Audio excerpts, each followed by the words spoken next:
Let's talk about Angie. Angie! Oh, Angie! Angie's been connecting homeowners with skilled pros for over 30 years. And they've made it easier than ever to tackle home projects. Their nationwide network has experts in everything from plumbing and landscaping to roofing, remodels, and more. You can read verified reviews and request and compare notes to find your best price. So join the millions of homeowners who use Angie to get the job done well. Download the Angie app today or visit ANGI.com.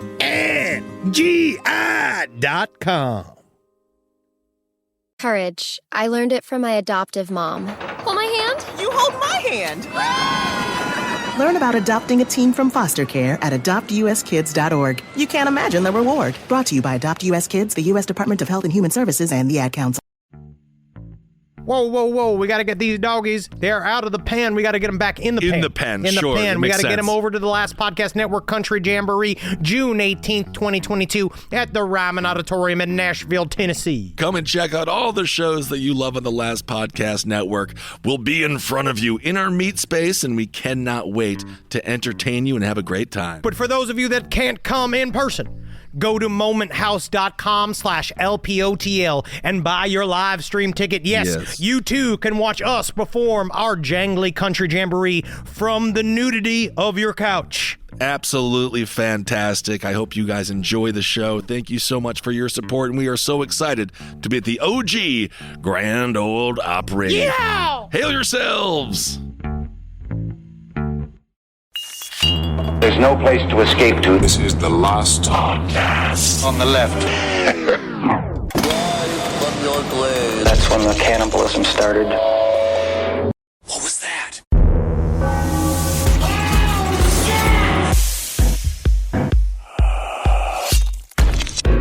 Can you be considered responsible for your actions if you are born looking like a rat? Well, that's a good point. I don't think you can be. If you're born into it, right? If you're born into the gay danger lifestyle, Sure. Because that's what these guys are, right? They're born into it. They like it. All right. They've got it's nature and nurture in there. Well, no one knows who we're talking about yet, but sure. And by gay danger, you don't mean that they are in danger because they're gay. You mean that they're just dangerous gay men. Oh, yeah. Oh, fantastic. I can't wait to get into this story. Welcome to the Last Podcast on the Left, everyone. I am Ben, hanging out with Marcus and hanging out with Henry. Sure. Well, we are. Sure you are. Well, we are. Yeah, but maybe we'd be a little bit more dangerous if we kissed. Yeah, buddy, that would light the world on fire. Wouldn't it? That would really take down the internet. Didn't have that in my 2022 bingo card. You got to stop saying it. All right, everyone. Today's topic, perhaps you've heard the names before, but to be honest, what's this all about? Leopold and Loeb. What's this all about? I don't like this catchphrase. What's this all about? I guess it's better than the bingo card catchphrase, but yes. I like do what's the this bingo- all about. The people do the bingo card thing without irony. Yeah, man. It's because they misunderstood the assignment. We can't do this. All right, here we go. Leopold and Loeb. Nathan Leopold and Richard Loeb were two wealthy teenagers who kidnapped and killed a 14-year-old boy in Chicago in 1924, infamously for the thrill that they allegedly derived both from the murder itself and from how they were supposed to feel if they'd gotten away with it. Yeah, whatever, though, but they weren't good enough. No, definitely not. Now, after they were swiftly caught for what they believed was going to be the perfect crime, Leopold and Loeb's trial became one of the earliest nationally covered trials of the century and eventually became one of America's most enduring true crime stories. Everyone knows the perfect crime is running for local office, getting elected, running for larger office, getting elected, and then executing a bunch of innocent people. Perfect crime. Perfect crime. It's called being a governor of Texas. See, people at the time saw the Leopold and Loeb case as a sign that society was crumbling under the weight of the jazz age. Yeah, it's jazz. It was jazz? This entire episode and this entire series is all about how jazz is bad. Oh, that's and awesome. It's functionally bad for society. Yeah, I just love the way that arts are always vilified in these cases. Yeah, and it was the jazz that sounds like a bunch of cartoon cows farting their way through a hallway. I love that. tuba. It's a St. Louis J. And that's it. And then that was supposed to call it mass murder. My knees were shaking a little bit when you guys did that. And everybody knows you can't trust a big man around anyone. All right. That sheriff told us. Is that? I know that one sheriff who was very scared, who I'm very happy no longer has a badge. Yeah, put that into context, please. Well, the 1920s were being seen by some as a time of newfound permissiveness, overeducation, and overindulgence when it came to kids. Well, when it comes was to the overeducation. yeah. Don't worry, 1924. We didn't do that. We got ya. We didn't make that mistake again. This is a story we've been trying to cover for a long time. This is one of those that's been on the back burner for a minute, but it's kind of, I love these history episodes, these historical true crime episodes, because you can really see how very little changes in society. Yeah, as it goes time and again, when people try pairing high-profile murder with out-of-control youth, Leopold and Loeb were just plain dickheads. They were anomalies, like Dylan Klebold and Eric Harris. Klebold and Harris, in fact, were in a way the elder millennial incarnations of Leopold and Loeb, which is probably part of the reason why we reference them so much on this show, where Dylan and Klebold and Eric Harris are our touchstones for true crime. So was Leopold and Loeb the true crime touchstones for the early 20th century, for the first half of the 20th century, really. Also, we'll be selling our new product called Touchstones, and they will be in the shape of all three of our testicles. I didn't know about the new merch. Yeah, it's new. But I love the rollout. Yeah. But perhaps part of what made the Leopold and Loeb case such an enduring tale for almost a century now is the sexual element of the case. Although the murder they committed was not sexual in nature at all. Okay, good. Rather, Leopold and Loeb were sexually involved with one another, although it would be a stretch to call their relationship romantic. Yeah. The true nature of their affair was far more bizarre than simple love, and far more sociopathic. Maybe more honest than love. Could be Leopold and Loeb. In a way, they had an inner agreement. At least both psychopaths were on the same page. I mean, their last names kind of go together nice. It's a little romantic sounding, Leopold and Loeb. You actually, that it might be one of those things you stumbled upon, which I do think that there's things to be, names Branding. that catch on. Branding. There's something about that actually does work for things like this and for people, because maybe it's one of the explanations of why did these two fairly they're very dissimilar. I'm just right. saying, How did they get together? if it was Gorski and Schmutter, it wouldn't be the same story. No, they'd be as running a law Leopold and firm Loeb. in southern Wisconsin. Exactly, and having sex with each other. Oh yeah. Now, to use the parlance of their time, the 1920s, Leopold and Loeb's relationship was more about the act of what they called, quote-unquote, browning, which is a fairly self-explanatory term as far as I'm concerned. How so? It's browning. Between two gay men. It what sounds would like two browning men be? shitting in a bowl and mixing it up together as a team. Or then applying said browning to themselves to achieve empathy for other races. Well, I don't know about all that. I'm just going to assume anal sex. Yeah. It's anal Whoa. sex. It's simple What? anal sex. Yes, it's Henry, browning. it's Yes. anal yes. sex. Oh. Yeah. Or at least it was more about browning for Richard Loeb, who seemed to be the browner in this situation. Yes, and Leopold was the brownish. All right. He was the brownie. Yeah, There you he was go. the brownie, yeah. For Nathan Leopold, who actually in that time, he would not have been called a brownie. He would have been called in his community a gonsel, or perhaps a muzzler. All right. There's all slang. Yeah, this is all slang. I'm not making this shit up at all. This is 1920 slang. danger. Browning is code for anal sex. A gonsel is code for bottom. Muzzler is one who likes going down on guys, specifically guys who are quote unquote not gay. Whoa. And yeah, there's a whole lot going on at the time. Fantastic. I love slang. Absolutely. Yeah, but for Nathan Leopold, the relationship had a degree of emotionality to the detriment of both young men. Oh. But outside of the sexual nature of their relationship, what defined Leopold and Loeb more than anything else in the mind of the American public at the time, and what made the murder they committed such a huge story, was the fact that Leopold, Loeb, and their victims were all wealthy Chicagoans of high status. I think that's part of the reason why we're so fascinated with these cases. Because especially in America, I think we have this false equivocation that if you are rich, you will not get any of the quote unquote nurture, any of the thing. Like, you can't possibly be guilty of these types of crimes. But then if you look at somebody like Eric Harris and Dylan Klebold, that also came from fairly, like, having a stable home, upper middle class, well taken care of, quote unquote, no worries. Like, it's the same thing. Why did these guys become little fucking monsters? Yeah. Right. But these guys were way, way, way beyond upper middle class. I mean, the Leopold family was worth close to, in today's cash, they were worth close to $100 million. Woo! Yeah, the victim's family was worth close to $100 million. The Loeb family, they were worth almost $200 million in today's money. I can't even believe he's hanging out with those peasants. Disgusting. He's got double their money. Oh, yeah. Come on, Loeb. Therefore, rich victim plus rich perpetrators plus a good amount of Browning equals one of the most infamous true crime stories in not only American, but world history. Okay. And there's something about their vibe too. It's the same thing. Yeah. It's like, it's fucked up. It's the way they look. They are two characters within true crime of themselves. You have Leopold, who's got the fucking, he's the gross one. And then you got the other one who's the handsome one. And then the leader and follower. It's weird how this is the proto look at true crime couples that'll happen again and again. Question, was this around Chicago? Was this around the World's Fair?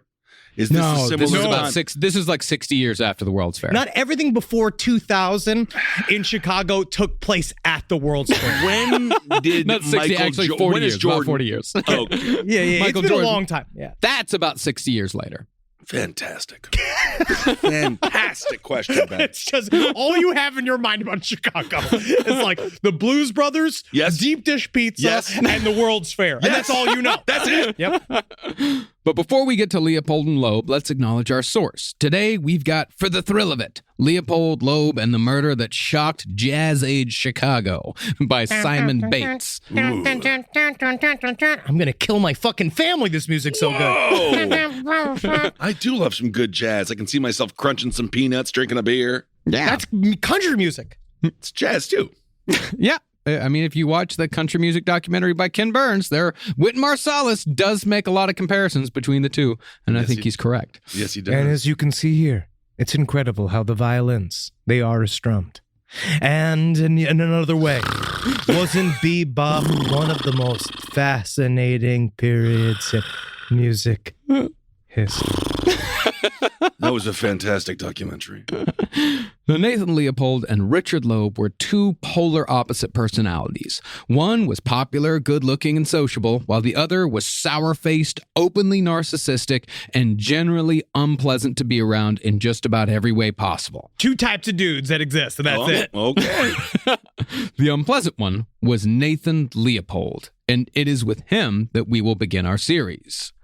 Nathan Leopold Jr. was a third-generation American whose grandfather had immigrated from Germany to northern Michigan in 1846, where he started a shipping business providing provisions to mining towns. Man, it really was like they made up whole industries back then. Yeah, and man. people still do that. It's weird how you look at it because I don't know anything about business, like at all, like in any way, shape. Well, it's a little scary for Marcus and I to hear. But it's weird that you can look at, like, he was doing the mining thing, right? And he's just like, I got to do something with all these rocks. And it was before he even had ships to, like, move the rocks. They could build all of this stuff. Provisions It for mining starts towns. with- He provided it starts with the provisions. shovel. Food. It's just weird how, like, business starts with the man with the shovel, and he goes, ding, ding, ding. And then someone shows up and be like, you might need a barrel for this. And also, that guy's the millionaire. And then the guy with the ding, ding, ding, ding, he makes nothing. He dies of black lung. No one ever hears, no one knows his name. I'm just happy you're taking my role on the show for once. What? Is this around the World's Fair? Well, by the dawn of the 20th century, some 50 years later, the Leopold family were among the wealthiest in all of Chicago. But Nathan Leopold Jr. was the disappointing third child of Nathan Leopold Sr. Are you disappointed, Daddy? I'm the son you've always wanted. God, that's horrifying. No, listen, I came out perfect. I have an aerodynamic face. I slid right out of the vagina, no marks left behind. Yeah, that's because you're the third one. This is why no child should ever get any money from their grandparents or parents, dare I say. Everybody should have to work. Yeah. They should work for their grandparents in a stockyard. Absolutely. Well, from an early age, Nathan Leopold was the target of, quote, relentless, unforgiving bullies. Partly this was because he was shy and studious, and partly it was because he was always tiny. He never got above 5'3", 110 pounds. Wow. But mostly, Nathan caught shit because Nathan's governess would escort him home from school day after day. Leopold looks like the character from the old cartoon Recess. Do you know what I'm talking about? There's a little rat-faced dude. Let me look this up. Recess. Let me look this up. Hold on Look it a up. second. Look it up so the audience can see it. No, I'm looking it up. I'm looking it up. Oh, yes. He looks like the character Randall Weems from Recess. From Recess, right? And he's got this there's something about him where he is immediately unlikable. Sure. In any way, he is nobody likes him. Like, he shows up, people already got a read on him, being like, he's a weird nerd. He is already very mean, right? Well, he's very cutting with his words. He's one of those kids, when the kid who is already getting bullied at school sees him, he's like, yes. I don't think I'm going to get bullied anymore. I think I can actually bully that kid. Sometimes the bullies are correct. And then it does not. I mean, maybe not, though, because it seems like they created a murderer. No, sure. But he was the follow-along one, right? We'll get to that. Okay. But he kept getting picked up by his nanny, right? Yeah. Well, the position of governess, it's not necessarily a nanny. It's somewhere in between. It doesn't really exist anymore. But back in Victorian times, a governess acted as something between a nanny and a tutor. It's kind of in between. A governess would instruct the children of the wealthy in both fundamentals, the 3 R's, and they'd also teach them drawing. They teach them how to play the piano. They teach them how to dance. They teach them in all of the ways of deportment and comfortment. Perhaps they teach him how to milk. Because I'll tell you one thing, when I think of a governess, I think of a big old butt, big old boobies. I mean, that's I need to learn how to bathe. And then she's like, oh, again. This is your own research. Yeah. And I want to say thank you so much to what Kissel has brought to the governess research part of today's episode. Because he's been talking about it. He said he researched governesses all night. Absolutely. Actually, I do kind of want to go home and type in governess to my documentary website that has all of my favorite documentaries and see what comes up. Victorian governess. It's all young son from home needs milking. Young son home from college needs milking. That's like all it is. I was just trying to buy a hamster, and you should have seen the site it brought me to.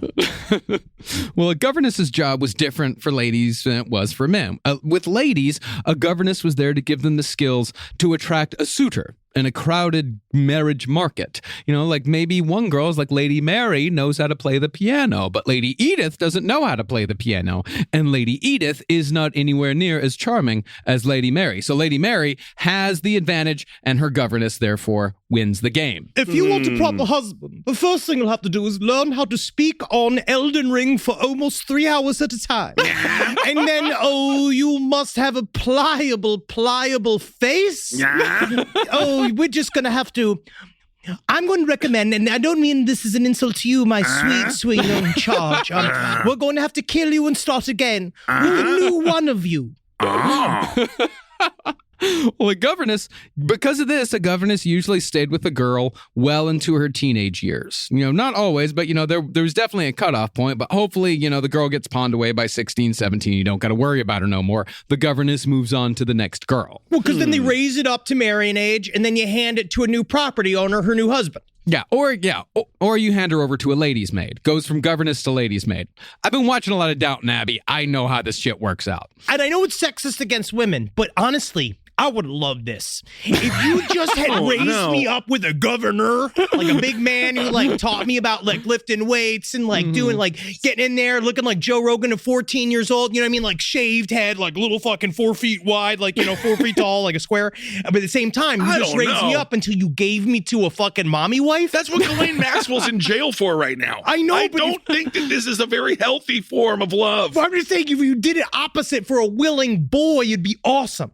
Yeah, true. But with a boy, speaking of which, here's what they did with a boy. A boy, a governess usually out the door by the time the kid turned 8 years old. It was weird for a governess to be there past the age of 8 because at the age of 8, that's when the boy is sent to school. They've been prepared for school this whole time. They get sent to a boys' school, but when it came to Nathan, his governess was there, large and in charge, until Leopold went to college. He was purposely infantilized, Nathan Yeah. Leopold, and it never really escaped him. He's always was kind of like, that's how I view him, as truly an ever-present evil little boy, where Yeah. he really could not escape this kind of like, he was mommy too hard.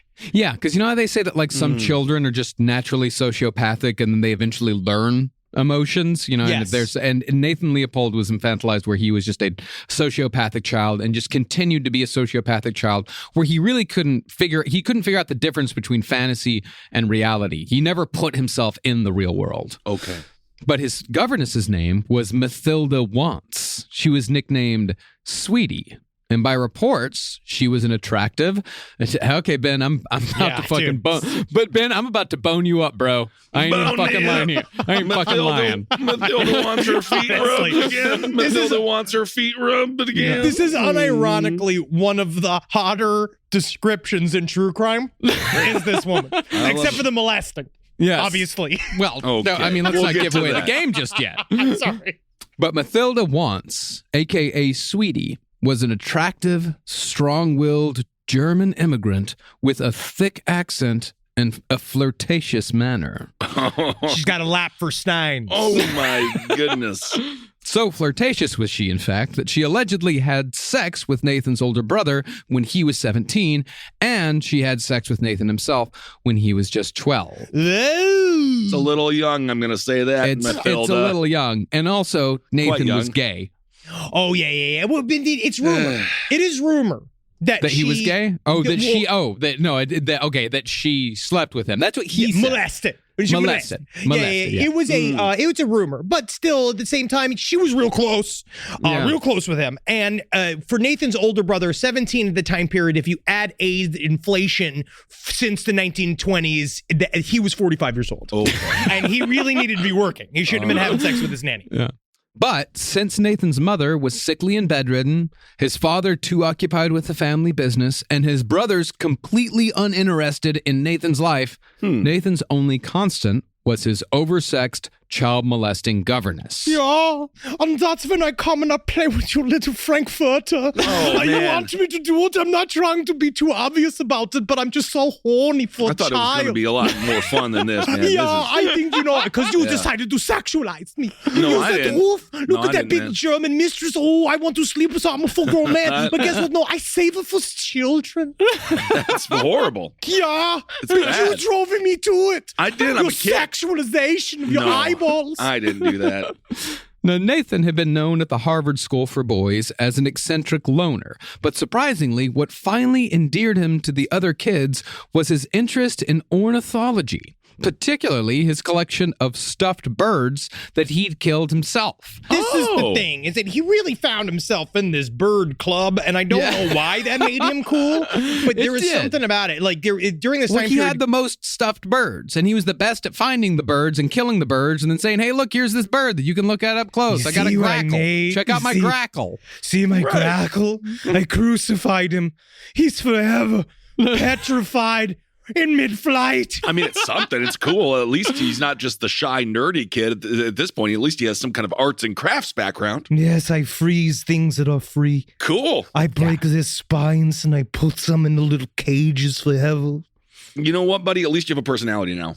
Yeah, and you know, man, I don't see any much of a well, okay, there's some difference, but there's not much of a difference between Nathan Leopold's stuffed bird collection and Jeffrey Dahmer's roadkill shack. Like, it's the same fucking thing. It's the same concept, at least. I mean, the method of storage is different, and Jeffrey Dahmer's definitely smelled much worse, but hey, it's a difference between upper and middle class sensibilities. Well, it seemed like a respectable hobby at the time period. This idea of, I don't know about the killing them and stuffing them. Like, it does seem to be like, I thought ornithology was all about like watching them. I thought ornithology was all about just like knowing a lot about popcorn kernels. I'm trying to backwardsly. I'm trying to figure out how to put that back together. I know Orville Reichenbacher. That definitely starts with Orville Redenbacher. There's something with that, but it's Or. not even. Horrible. I don't know. I don't think he's had a stroke. I'm sitting right next to him. I'll take him to the hospital. No, I don't want to go to the hospital. I'm not going to the hospital. I'm just going to die in bed. All right. Great. Well, I mean, going back to ornithology, it's more of the Teddy Roosevelt style of conservation, where you go out, you kill it, you stuff it, and Teddy Roosevelt had a high voice. He did. Yes. Yes, it's unique. No.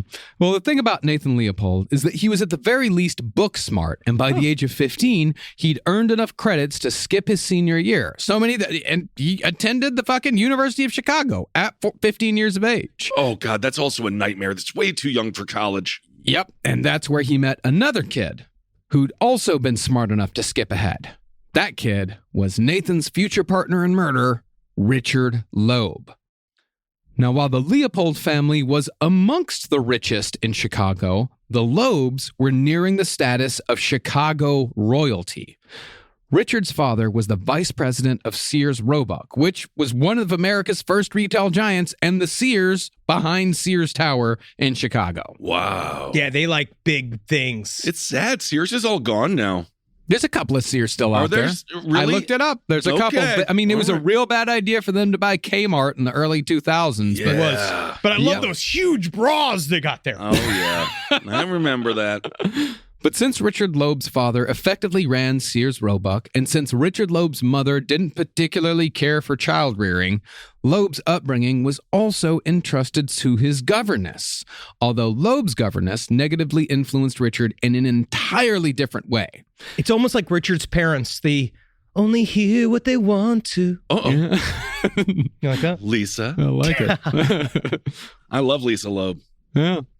Well, instead of molesting him, Richard's governess, named Emily, put enormous amounts of pressure on Richard Loeb to be the best. You got to be the best. You always got to study. You got to read as much as possible. Well, that's a hell of a lot better than the other option. Yeah, sucking his dick. But it instilled in Richard this weird sense of superiority that I suppose he felt was necessary to measure up to his governess's standards. It's odd, but it's there. And it's sociopathy mixed with these kind of high standards where she's like, you're the best. Why aren't you being the best? Why aren't you acting like the best? You got to be the best in order to fucking beat the rest of these rich assholes. Well, I think Leopold getting molested by the nanny actually falls outside of the fringe. Well, this sounds like way more normal rich kid driving behavior. Just Ric Flair. She's watching him sit around. Like she's doing the thing where I can kind of see, you take her perspective. You see this rich kid hanging around. You know he's going to take over one of the biggest department store, like a massive family lineage, huge old money. Right. He's going to take on this thing. And yeah, man, if he's sitting around playing jacks or listening to trombone, I don't know what kids in the 1910s did for fun, but Something like that. You'd be like, no, man, you should be reading books. Yeah. You need to work now. Because Yeah. eventually you're going to sit in an office and mostly you're going to be like, yeah, we need more suspenders. That's like Yes. your whole life is going to be. You're going to sit behind a giant mahogany desk and go like, yeah, more suspenders, less gloves. Now we get up the gloves, less suspenders. That's business. You know, at one point, Sears Roebuck was 1% of America's entire economy. Damn. Now Yeah. look at those statistics. But if you want something that's even more disturbing, Walmart is now 2.4% of America's entire economy. Now look at those statistics. Do you remember when Walmart came out with that commercial series that was being like, it's really tough for the small business owner? It is. Yeah, I saw the yeah. CEO of Walmart crying on CNBC because he can't compete with Amazon. And it was so sweet. The tears, I licked the tears on my Yeah, I TV. like those sweet, big fucking fat Walmart tears. Oh. Yeah, and he was lying because Walmart's income is twice that of Amazon. So fuck. Anyway, I looked into department stores. I looked into department stores for a fair amount yesterday. I don't know why I got into that hole, but I was curious. Okay. But regardless of the origin, Richard's own inflated sense of self-worth soon collided with an interest in true crime stories. But Marcus, and hey, listen, detective mysteries. You're getting into this, but my thing is, why true crime now? Why true crime now? Why true crime now? I mean, it's a question that I've been asking myself for the last 5 to 7 to 10 to 20 12 to 30, to 20 12, to 30 to 40 to 40 60, maybe 60, to 100 years, 400 years. 400 years. Why yeah. true crime now? Why true crime now? Yeah.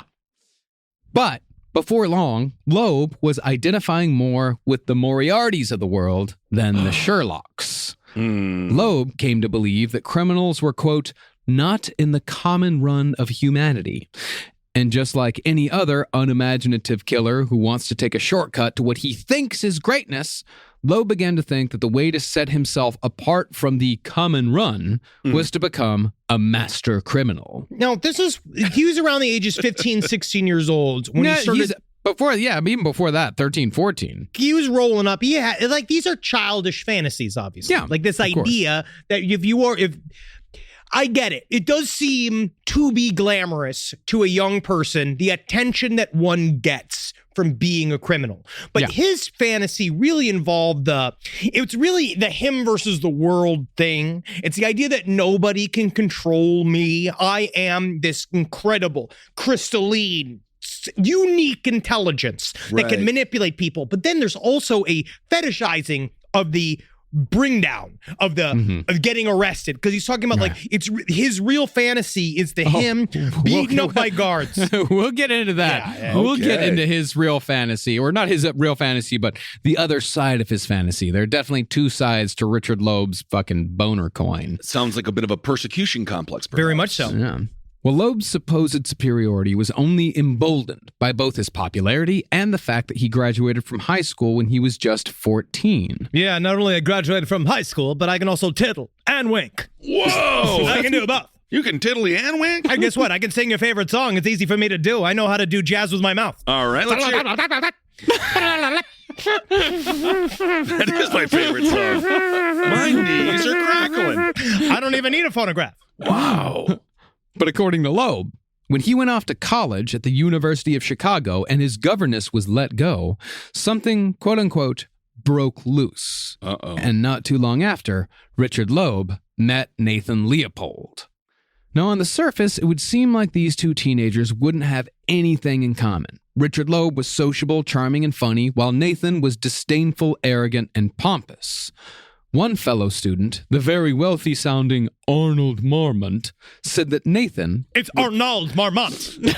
Yeah, I actually don't know if Arnold Marmont sounds very well. That's why my name is Arnold Marmont. Okay. Well, he said that Nathan would find a way to monopolize any conversation no matter what was being talked about, because Nathan thought he was mentally superior to everyone. Therefore, his opinions were the only valuable ones that should be heard. It sounds like he believes that he's a man that should be over everyone else. He sounds like one of those comedians that hang out at the in the booth at the Comedy Cellar. Oh yeah, you better be careful because you'll get razzed. And if you order chicken tenders, they will call you a child molester. They razz. They razz you. They razz you. Wow. But perhaps it was this confidence in his own mental abilities that attracted Richard Loeb to Nathan Leopold. Additionally, it didn't hurt that both boys had come to college at 14 years. Well, okay, one of them was 14. Loeb was 14. Leopold was 15. All right. But either way you slice it, this was long before they had the maturity to handle college. Right. In this, they're similar to the Unabomber, Ted Kaczynski, who went to Harvard at 14. It doesn't seem to really help anybody. No. To go to college this early. It seems really bad. Well, it seems like just because you're book smart doesn't mean your brain's all there yet socially. So just, I don't know, pump the brakes, enjoy high school. I really do think that I probably should have listened to my high school philosophy teacher and have moved to New York when I was 18 to like be an actor or whatever. But honestly, it was nice to go to college because that's how I made my friends. But exactly. And I grew up a little bit before going to just get murdered and left in the streets of New York City at 18 years old. Like, how's everybody doing? Like, exactly. Off of the train. Yeah. Yeah, that's the thing. If you hadn't have gone to college, you wouldn't be doing this show right now. This show wouldn't exist, and you may have ended up back in Orlando in that Universal Studios Blues Brothers. That would have been cool. I got that job. I was supposed to be Juliet Jake. Oh. What if I'd be like on Andrew Cuomo's staff? You think that's where I'd be? Yeah, it's possible. You have a Machiavellian-like sensibility. Yeah. But instead of finding themselves being destroyed by an MK Ultra experiment like Ted Kaczynski was, Leopold and Loeb each found a sociopath of a like mind. I like you. Can you also do jazz music with your mouth? Yes, I can. Wow. My knees are crackling now. I feel like we're at a concert. That's great. Well, one definite interest that the boys shared was that Nathan was gay and Richard was at the very least bisexual. One could argue, though, that Richard Loeb wasn't really much of anything when it came to sex and love. He later claimed to be indifferent to sex, marking it down as something that he could easily get along without. Conversely, it also wasn't a big deal to do it with either a man or a woman. So when Nathan Leopold pressed Richard Loeb for sex, Richard figured, why refuse if it mattered so little one way or the other? That's how you feel about food, Marcus. Yeah, seriously. Wow. Yeah, I also think like prior to 18, if everybody's on board, right? What, you want to finish your thought? I don't know. Absolutely. I actually don't know what my thought was. Fantastic. I mean, amongst the wealthy, especially amongst the English, having a little bit of a dalliance at the boys' school was seen as no big deal. Yeah, sometimes you got to do an upside down kiss. All right. Yeah. You're with your best friends. Yeah. That's what a lot of friends do. And so, starting in 1920, Leopold and Loeb started fooling around on the regular.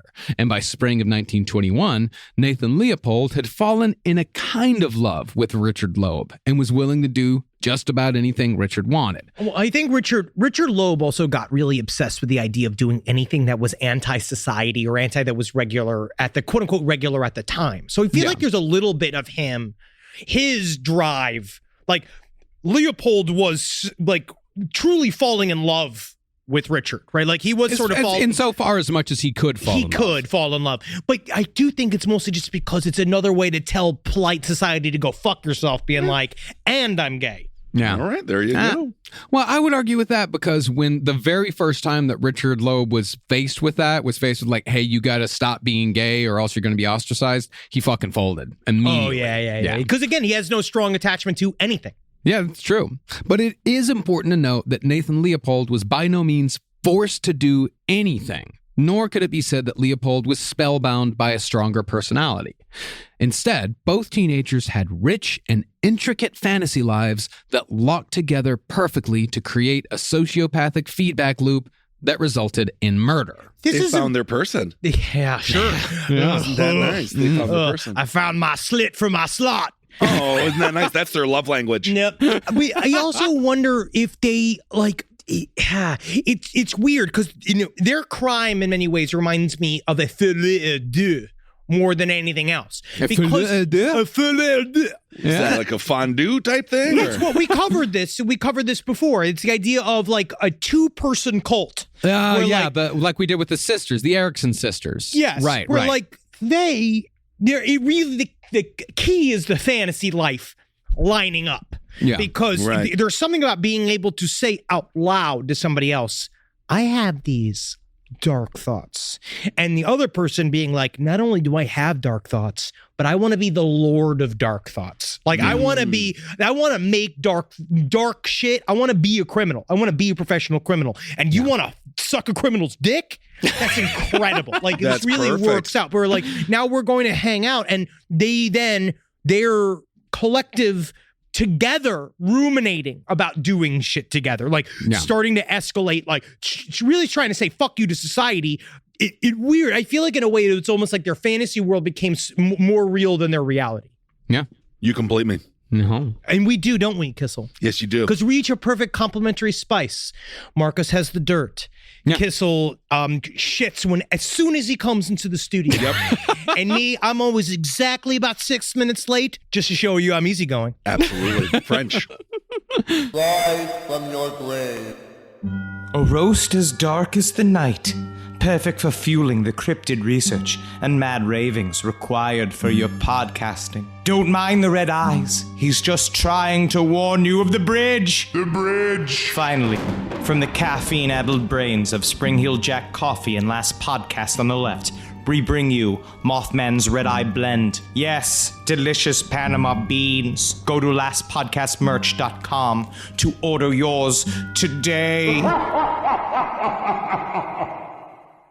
This podcast is brought to you by Squarespace. Squarespace is an all-in-one website platform that helps you stand out online. Yes, that's right. You don't have to smash your face with a hammer. You can just start a business. It's got everything you need on Squarespace, from securing your domain to building a professional site and showcasing your work all in one place. Let's say you want to show everybody how you can carve your ribs out of your lower abdomen so that you look more like a Ken doll. That's amazing. You can bring your vision to life with AI-powered design design or curated templates, plus flexible editing tools that helps you create something that truly reflects your style, especially if you are somebody that is trying to corrupt the young men of America. That's what Squarespace is really going to help you. Squarespace makes it easy. It makes it easy for you to put all that together, and you just go to Squarespace and do it all.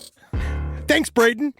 Head to squarespace.com/left for a free trial. And when you're ready to launch, use offer code LEFT to save 10% off your first purchase of a website or domain. Hey there, everybody. Is your cell phone bill too much money? Are you getting that bill and you're like, hey, what is this? I can't believe for what? For 5G? Are you crazy right now? $100? I don't even barely got any bars when I'm just sitting in my living room, okay? You don't have to deal with that anymore. Are you ready for this? $15 a month. That's right, $15 a month on Mint Mobile. Yeah, baby. Get their wireless plan, because they're just sitting there on the T-Mobile 5G network, and it's just $15.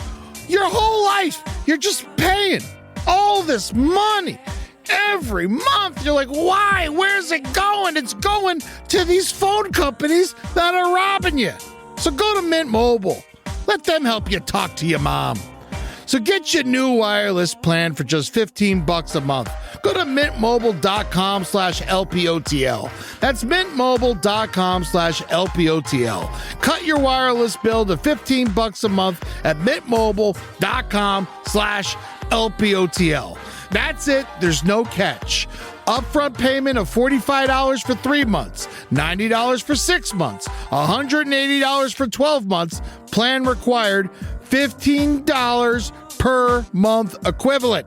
Taxes and fees extra. Initial plan term only. Greater than 50 gigabytes may slow when the network is busy. Includes up to 20 gigabytes hotspot. Capable device required. Availability, speed, and coverage varies. See mintmobile.com. Courage. I learned it from my adoptive mom. Hold my hand. You hold my hand. Learn about adopting a teen from foster care at adoptuskids.org. You can't imagine the reward. Brought to you by Adopt US Kids, the U.S. Department of Health and Human Services, and the Ad Council. Now, Richard didn't immediately rocket towards murder when he broke loose, as he put it. Richard Loeb's climb towards the worst crime in existence, child murder, started in the pettiest of ways. At the age of 15, Richard Loeb devised a system for cheating at cards that required Nathan Leopold as a partner. He has a king. Yeah. Wow, what a great system. He has a king there. I can see it. This is we're so smart. Wink. Wow. Well, this was not to make money, because both Leopold and Loeb received generous allowances. Instead, this was just for the thrill of successfully fooling their friends, and most importantly, doing it without getting caught. If I touch the lamp, he has a jack. Fantastic. You're saying it in front of him. This is so smart. See, while some criminals commit crimes specifically for the attention, Leopold and Loeb wanted no attention whatsoever, because notoriety was for peasants. Oh. Well, he liked their own inner circle knowing it. Yeah. Right. Well, I mean, then that inner circle being just those two. But after all, if they were truly as superior as they believed themselves to be, then it follows that the opinions of others wouldn't matter at all. Therefore, the only people they had to impress was themselves. And at the very least, you gotta give them credit for sticking to their principles, no matter how idiotic they might be. Would it be inappropriate to call them the Romeo and Michelle of true crime? Well, I'm not quite sure, although that was a very funny film. Yeah. Very, very funny. Also, The Inner Circle. Fantastic sexual position. God, this governess work he did. Yeah. I saw he brought in a big vanilla folder. I did. And I went to open it and it was stuck together. Yeah. I was like, I don't even know how he gets to his research material. I know, it's pretty unbelievable. But really, the thrill of committing crimes and escaping detection was more Richard Loeb's thing. For Nathan Leopold's part, while he did certainly enjoy making Richard happy, the crimes themselves didn't give him the same jolt that they gave Loeb. To put it into domestic terms, crime was Richard's hobby, his passion, and Nathan was simply going along with an activity that he kinda sorta enjoyed so as to make his new romantic conquest happy. to have something to share. Okay, we do It's this always together. it's a bad idea in any relationship. If you don't love Renaissance fairs, don't pretend like you love Renaissance fairs in the first 3 months of your relationship, because 6 months later or a couple of years later, when you're sick of Ren Renaissance Fair fairs, person now. you're Well, a that Ren Fair seems- person, and it's gonna cause a big fracture. Seems highly specific. It's just certain Marcus. things you can't lie about. But also, if 60% of you can handle the Ren Fair and you know your partner loves it, Well, then you have a just little be- fun with the Ren Fair. That's called true. your secretly like Ren Fairs, and you don't want to let anybody else I know. If wanna you're go at to a Ren Fair. 60% into Ren Fairs they can be divisive. They sound like a bunch of fun. You eat a bunch of turkey legs, you drink some mead. Again, you could be nudged into Ren Fairs. Yeah. I adore Ren Fairs. Loves We have Ren we have a plan to go to Ren Fairs later on this summer. We're very much looking forward to it. Okay. But something like this, it's really about, they wanted the audience, and then it's about their inner audience. It really is about that. It's about the hangout, man. That's why Leopold's there. It's about the fucking Brown. All right. Well, for example, as far as how Leopold went along with Loeb's crimes, on nights when Richard would have too much to drink, Nathan would follow Richard's lead and park his car on a deserted street someplace close to campus. Then Richard would throw bricks through car windows and run back to Nathan, who would quickly speed away. Did you see what I did? Did you see what I just Yeah, did? but it was pretty sweet. It was so naughty what I just did. It was pretty naughty, dude. Is it time to maybe, now that we're driving around, we could take a quick exit to Browntown? Oh my goodness. Have fun with it. All right, well, just give me 15 minutes, okay? Wow. Because I was just kind of enjoying the glow of smashing all these windows. Yeah, of course. It's something to do as a teen.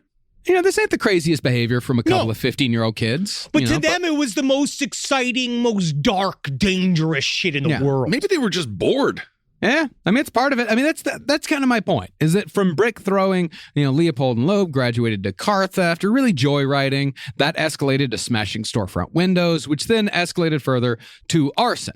And again, between the three of us, we probably committed all of these crimes as teenagers. If I had to guess, I know I'm certainly the arsonist here. I know that. I'll smash a window.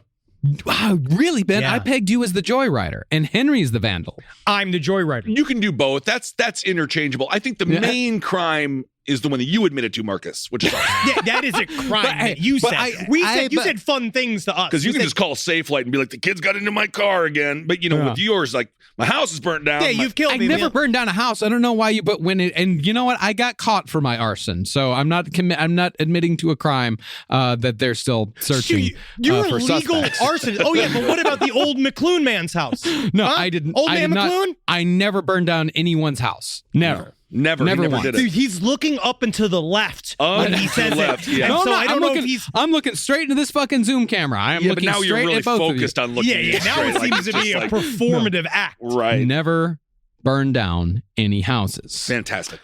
But for us, these crimes were about boredom. I set that dumpster on fire because I was bored. You guys threw bricks through windows because you were bored. I didn't throw bricks through window. We did do the thing where you would. Oh well. Okay, let's move on. I killed Rodney McCulty because he tried to. I had to kill Rodney McCulty because he tried to tell my teacher that I was going to cheat on the 6 months exam in Algebra 1, and he had to go. So that's murder. Okay. No. It's getting an obstacle out of the way.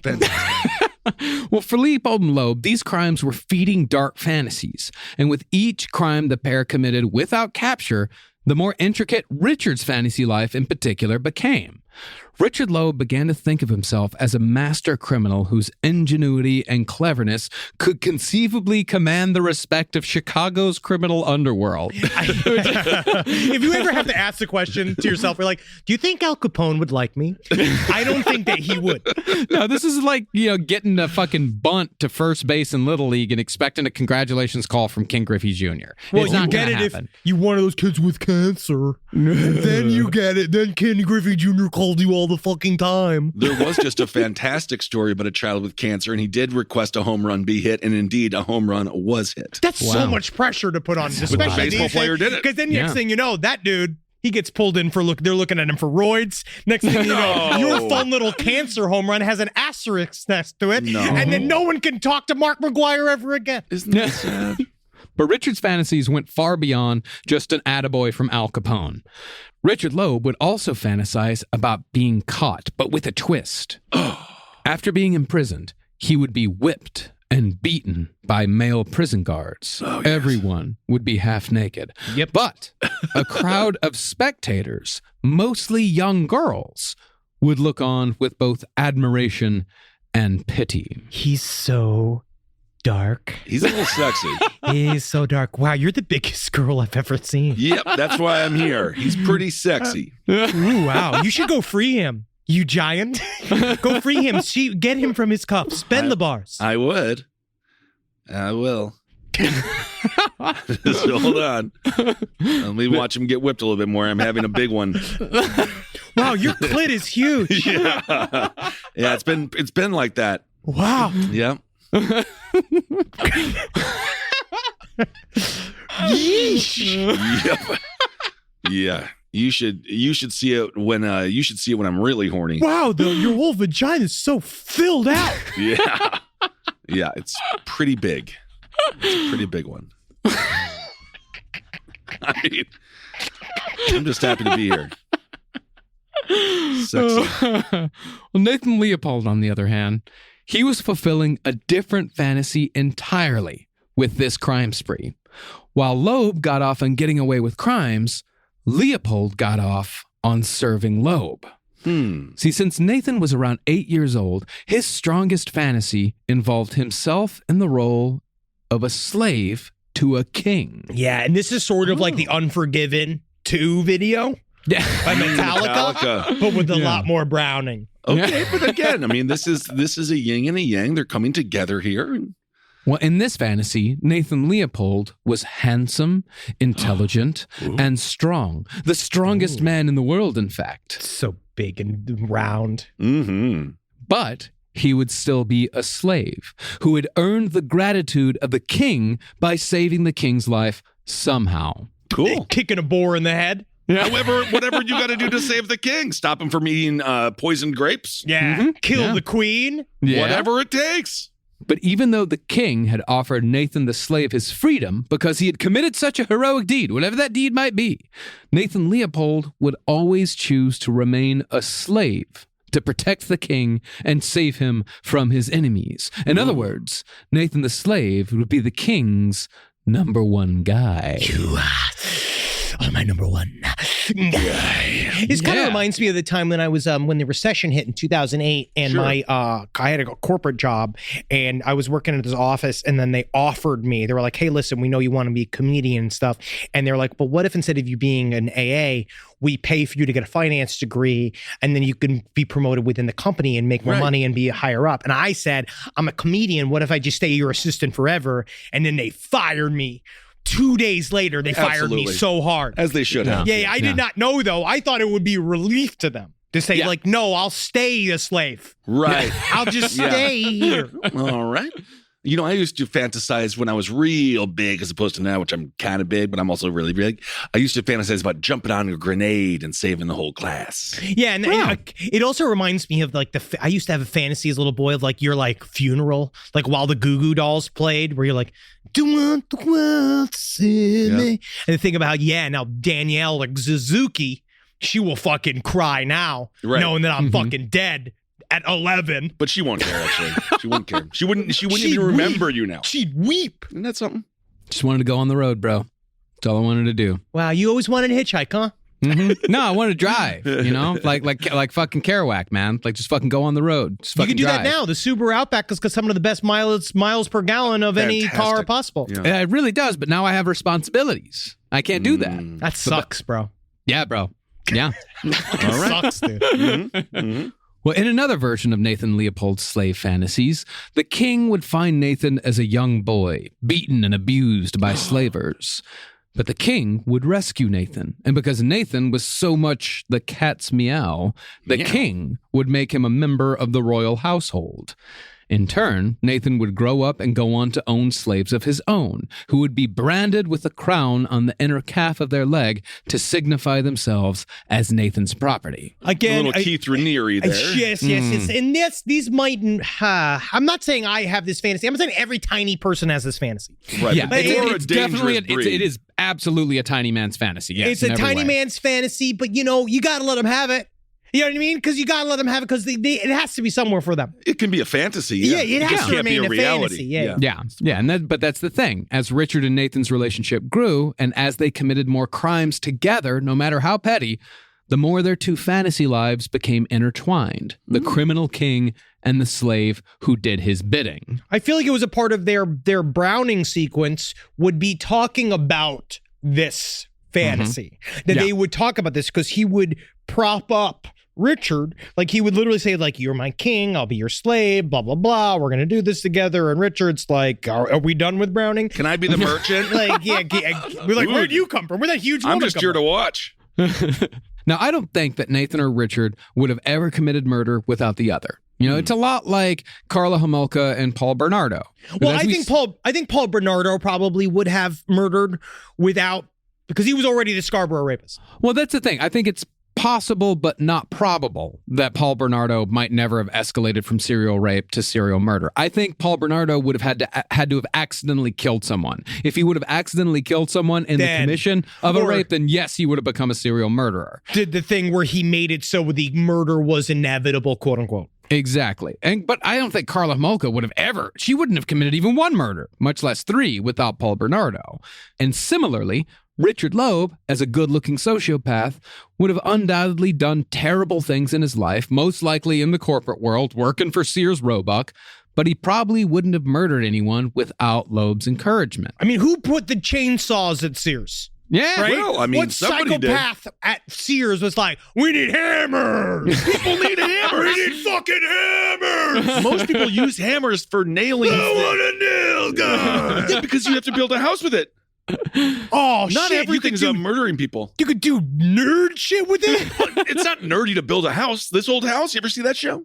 Well, Nathan Leopold, meanwhile, he would have been a different type of non-homicidal sociopath altogether. He would have been the sort of person who ruins the day of any person they come into contact with and makes everyone and their personal lives permanently fucking miserable. He's a psychic vampire. Yeah, that's probably what he would have been had he not met Richard Loeb. But as it was, the Leopold and Loeb partnership nearly broke up in 1921. That year, Richard transferred to the University of Michigan in Ann Arbor, and Nathan, desperate to keep a hold of his king, transferred as well. Oh. But shortly after Nathan Leopold's arrival, he caught scarlet fever, then had to return to Chicago for his mother's funeral. By the time he returned to Richard Loeb, Nathan found that his lover had joined a fraternity who had told Richard that he wouldn't be welcome if he continued to let that creepy weird dude with the stuffed birds blow him all the time. Huh. Yeah. What? I thought that was how you get into the fraternity. Oh, no, you got to suck that guy's dick. Oh, my God. Well, no, you don't suck dick in the fraternity. You eat cum. It's the ookie cookie thing. Oh, yeah, that's the thing. And you eat a whole bunch of different guys' cum. So that's the thing. You don't know who's you've eaten everyone's cum, so you've kind of eaten no one's cum. No, you've eaten everyone's. That's not true. That is math someone sold you on, Marcus, because it is everyone's cum. Thank you, sir. May I have another? And then it's a lot of nudity. It's a lot of nudity. Yeah, they're all blowing each other. Well, they like looking at penises. It's how men bond. I was never into it. I like to play with the girls. Yeah. And so, for a couple of years, Leopold and Loeb separated. Nathan transferred back to Chicago in the fall of 1923. But when Loeb returned to Chicago as well for graduate school, they reconnected at the age of 18 and renewed both their friendship and their sexual escapades. For some reason, I kind of feel like a failure. They're in grad school at 18? I mean, it's different. I was at community college. They were also the Scions of Chicago. Like, these are people that they move in different circles that we would never see. These circles still exist, right? Like, they get very special treatment, Kissel, don't worry. I know.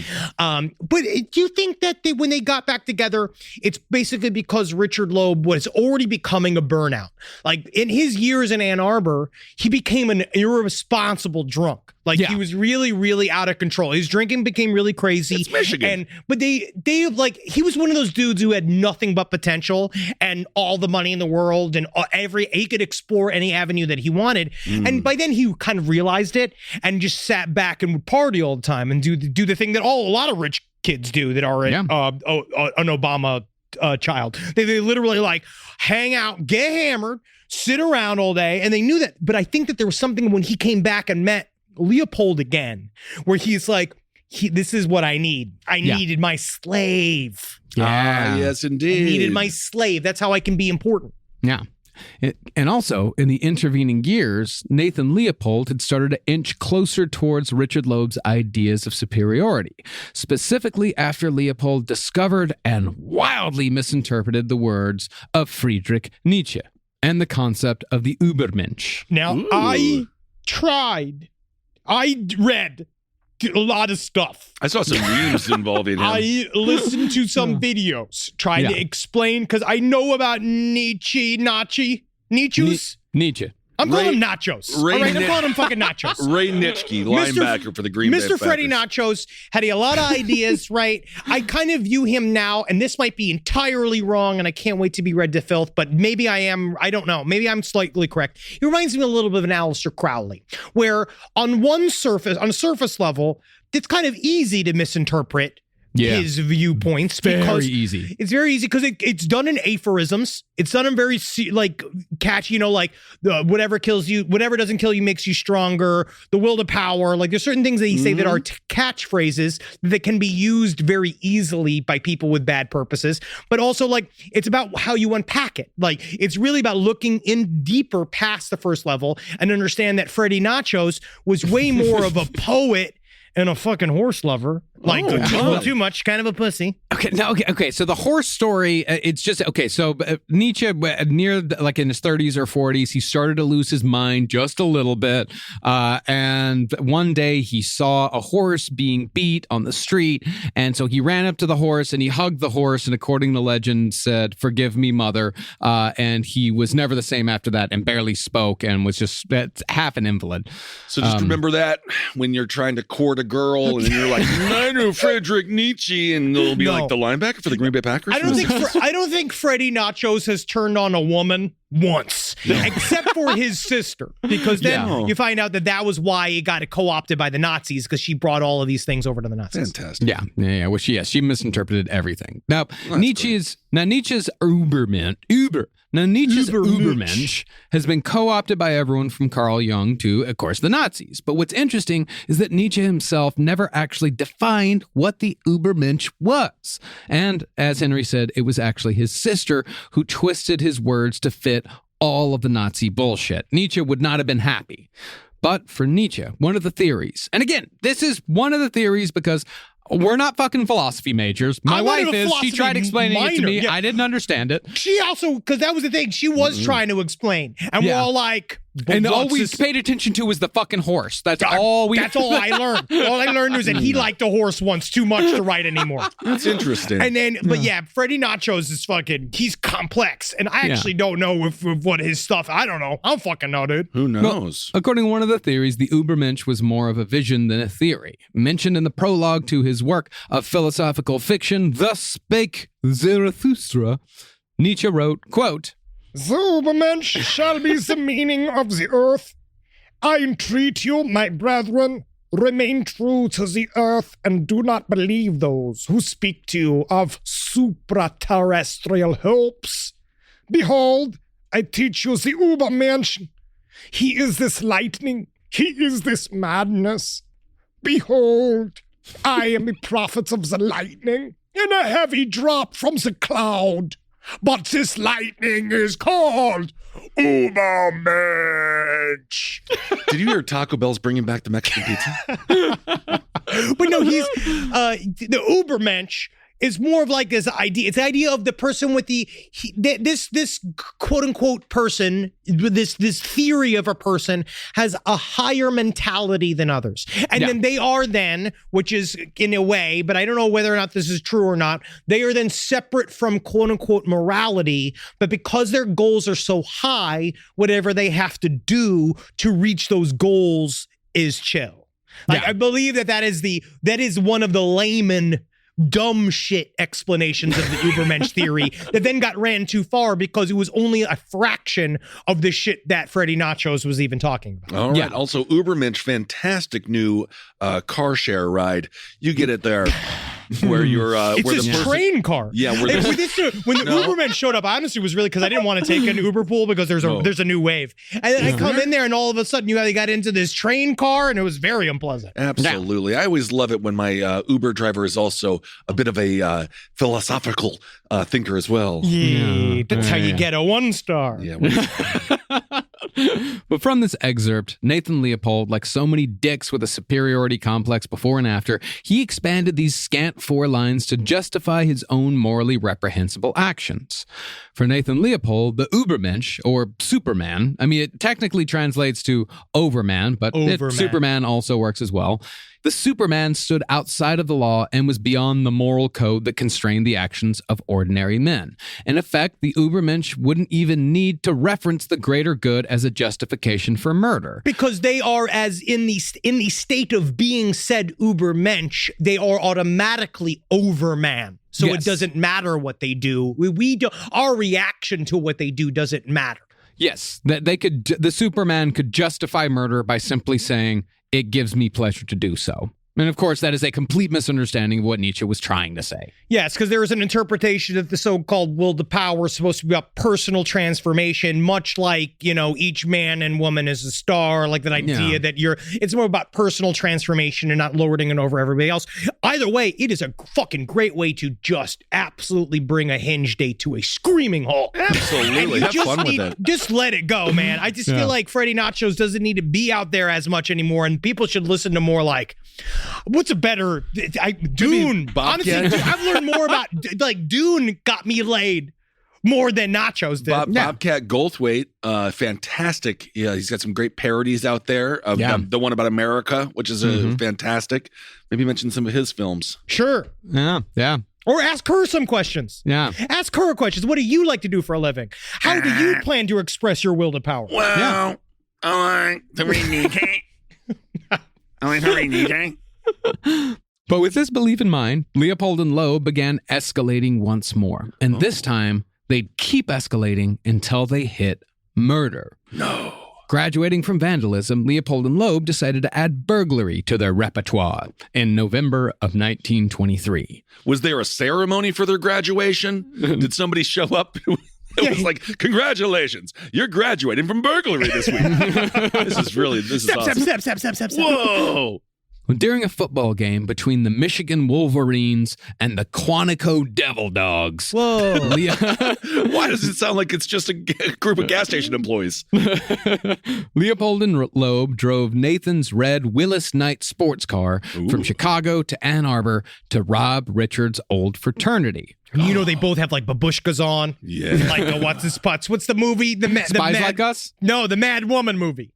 The Mad Woman movie. Where they commit suicide. Thelma and Louise. Yeah. Fantastic. You really ruined that movie for a lot of people. Oh, yeah. They commit suicide at the end of it. Everyone knows they commit suicide at the end of it. If you've seen Wayne's World, you know they commit suicide at the end of it. And I think most people have seen Wayne's World 2, I think it was. Yeah, it's Wayne's World 2. Yeah. Mm-hmm. Well, after searching through the house with flashlights in their hands and revolvers in their pockets, Leopold and Loeb came out with an assortment of penknives, watches, and fountain pens, as well as $74 in cash. But the most important ill-gotten gain was an Underwood portable typewriter, which Nathan kept for himself. But even while Nathan Leopold came away with a new toy, he wasn't all that jazzed about the score or the experience. On the drive home, Nathan argued that the payoff wasn't worth the 12-hour round trip. But that wasn't what Nathan was really upset about. Yeah, because you know that in a couple. When you're fighting about dumb shit, it's not about the dumb shit. It's about what the dumb shit means, Marcus. Powerful. Well, eventually, Nathan's anger was revealed to really be about the fact that he and Richard didn't have sex anywhere near as much as they did when they first got together, back when they were at the University of Chicago. Back when we were children. Yes. So Richard, missing the point entirely, made a proposition. Okay. Hear me out. Okay. I get it. You're empty. You want to be full. I'm the stuff that got to make you full. Yeah. And you need that stuff, right? Absolutely. Yeah, this is a pipeline problem. All right. I'm going to call my father. He knows how to do all these shipping lines. Okay. Just fill me up, please. Well, Richard proposed that if Nathan continued to participate in any and all criminal ventures that Richard suggested, then Richard would agree to brown with Nathan 3 times every 2 months. And this is where it's good for you, right? Because you look over here, right? We got a Thursday, because Thursday's my favorite day of the week, because it's the new Friday. Okay. And then we got down here, we got the second Saturday of each month, because that's a party Saturday, and then we can go out, right? Sure. We'll go to the bowling alley, we'll brown. Okay. We'll go back out. Maybe we can get a stiff cocktail or something if it's not illegal yet. Absolutely. Right? Then maybe we can brown again, depending on whether or not you're wearing a wig or something. Sure. And then when we get down here, we can do here the first Monday of every last week, because what that does is starts the week with a brown. Fantastic. And then now all of a sudden, you've been browned out, I've been browned in, and we can get back to we got a lot of other plans, we got a lot of things we're moving around here. Yeah. Could almost go for a little bit more, to be honest. It's not that much. Right now, let's start with this. Okay. And then honestly, next quarter, we can turn back around and really look at some of the numbers. Fantastic. Well, Nathan, desperate to both have sex with and serve his king, readily agreed. But Richard began to think that maybe Nathan had a point here. The frat heist had been far too easy, and a man of Richard's supposed superior criminal intellect would need a real challenge in order for him to keep justifying his own high opinion of himself. Meanwhile, Nathan's like, that's not the point I was trying to make at all. I'm looking for more dick. Yeah, right. And I wish that what you understood here was that I am neglecting Nathan. Right. Seems like that could have solved a lot of problems. And similarly, Nathan, as a supposed Übermensch, needed to cement his status as a person who could and should do whatever he wanted, even murder, for any reason. So, on the road back to Chicago, they began outlining what they thought was the perfect crime. See, as we know from our Ma Barker series, kidnapping was the crime du jour in the 1920s. All the biggest and most infamous criminals were doing it.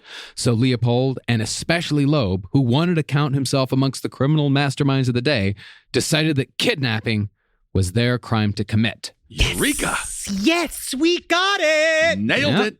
Now, of course, ransom would be involved, and they need to construct an intricate plan to receive the ransom money without detection.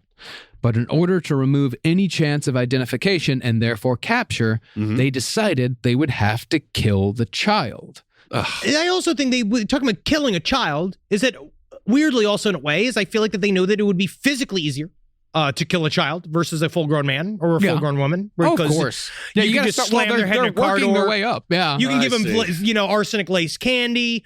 There's a lot of ways you can do it. There's so many ways. You could put a tinier noose. You can buy less rope. Yeah. So many ways to kill a child. There are, yes. But it does seem like they put a lot of effort into the details of the ransom collection and not a lot of details into the murder part of it. Well, I don't know. I would argue differently. But we'll get to that point later. Okay. Put another way, murder was not the point of Leopold and Loeb's crime. The point was to commit a kidnapping, receive a ransom, and not get caught doing it. For them, murder was simply a means to an end. It was just the next step in the plan. So, over the course of 7 months, Nathan and Richard continued to develop how they would commit a kidnapping. And we should get a big sack. Oh, that's a good idea. We got a big sack. What if we threw one of those holes on the ground? Where you put it in, it's like a black hole, right? It's like a black disc. You put it down there, but then they fall down because they don't understand that it's not indeed a hole. Yeah, we're going to be using those in the Vietnam War that we don't know about yet. Oh, it's a conflict, I heard. Yeah, it's a conflict, yeah.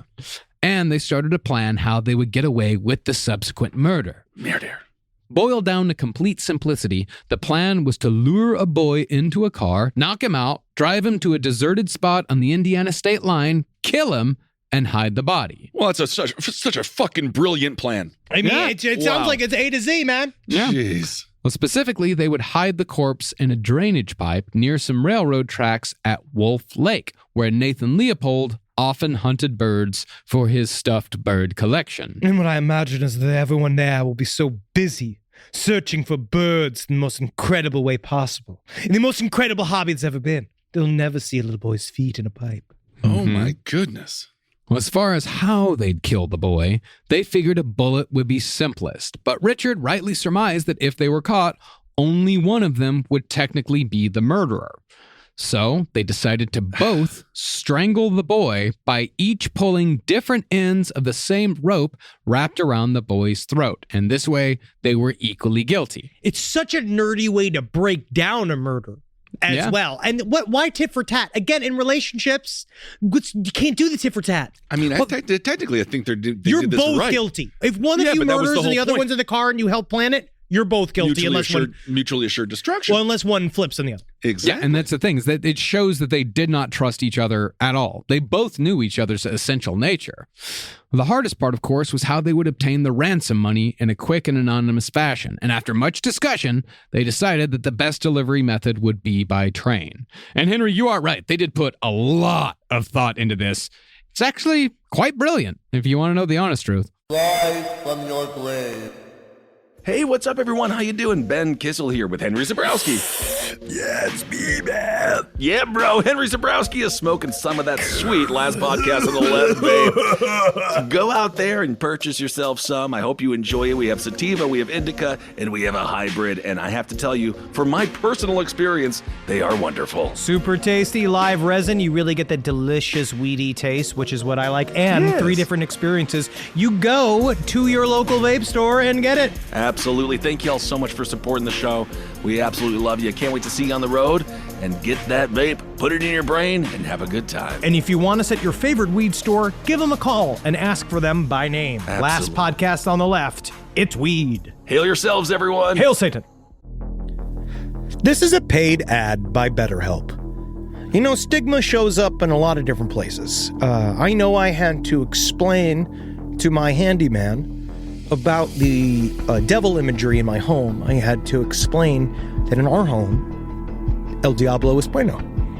And he reluctantly agreed. I think largely just because he was in my home and he was scared. But over time, he began to see, the devil can be my amigo. See, even in 2026, stigma can get in the way of a lot of things, right? My handyman almost didn't put up my floating media cabinet, right? You got to get support for your mental health. Maybe you've encouraged friends to consider therapy while avoiding taking the first step yourself because you're busy, worried what others will think, or telling yourself you should handle it alone. No, you need a team. Get therapy with BetterHelp, the world's largest online therapy platform. Give me a space to slow down and talk through what's building before it feels unmanageable. So let's take a short questionnaire to identify your needs and preferences, and BetterHelp will handle the initial therapist matching work for you. Their industry-leading match rate means BetterHelp typically gets it right the first time. Feel confident knowing BetterHelp therapists work according to a strict code of ethics and are fully qualified. So don't let hesitation hold you back. Find support with BetterHelp. Sign up and get 10% off at betterhelp.com/lastpod. That's betterhelp.com/lastpod. It's obvious we love true crime, but it does make us feel a little paranoid about what's out there, as it should. And that's why it's so important to get a home security system that gives you peace of mind. With SimpliSafe, you can stop crimes before they even start using their AI-powered cameras to identify threats on your property and alert US-based live agents to take action. Like arriving in a helicopter in the night, coming down from the helicopter, zipping down and breaking through the windows with their big axes, and going through the house, ripping through the walls, finding the criminals. It's easy to do. SimpliSafe has been a game changer for us. And the best part, there's no long-term contract. We've used it since the very early days of SimpliSafe here at LPN, and it keeps us safe, doesn't it? It keeps all of our thoughts inside the building. Then there's the ones we let out because they have to go out because that's a part of it. But SimpliSafe keeps the other thoughts safe. And for that, we say thank you, SimpliSafe. And we want you to experience the same peace of mind as we, which is why we've partnered with SimpliSafe to offer an exclusive discount to all of our listeners. Right now, you can get 50% off your new system by visiting simplysafe.com/LPOTL. That's half off at simplysafe.com/LPOTL. There's no safe like SimpliSafe.